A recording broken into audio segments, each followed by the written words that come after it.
Well, La Mort du Nombre is actually very interesting because it's a piece that Messiaen wrote when he was very young. Normally when we think about Messiaen, we think about later pieces. And this is coming really from his first period. He was still very young and composing this music, kind of tonal music, very modal also. The setting is very interesting because it's not like a normal song, it's like a little scene with a tenor, soprano, Barbara, piano, me, and a violin.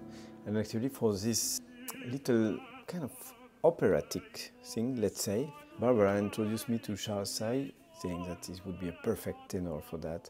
And she asked me, do you know a violinist who could be great for that? And I immediately thought about the Norwegian fantastic violinist Vilde Frank.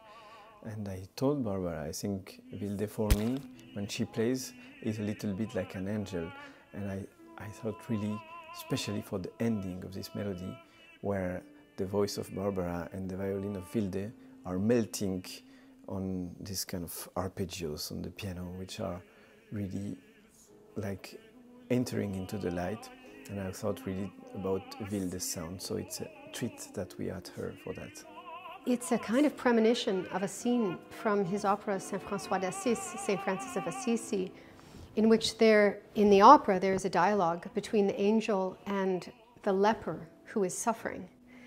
And in La Mort du Nombre, which was written much earlier, 1929, it's a dialogue, as Messiaen says, between two souls. But there is certainly one soul that is counseling the other soul who is suffering. So the tenor is in this state of turmoil and suffering, and the other soul, which is the soprano, who is a kind of co-soul, I would say, with the violin, offers him a kind of solace to his pain.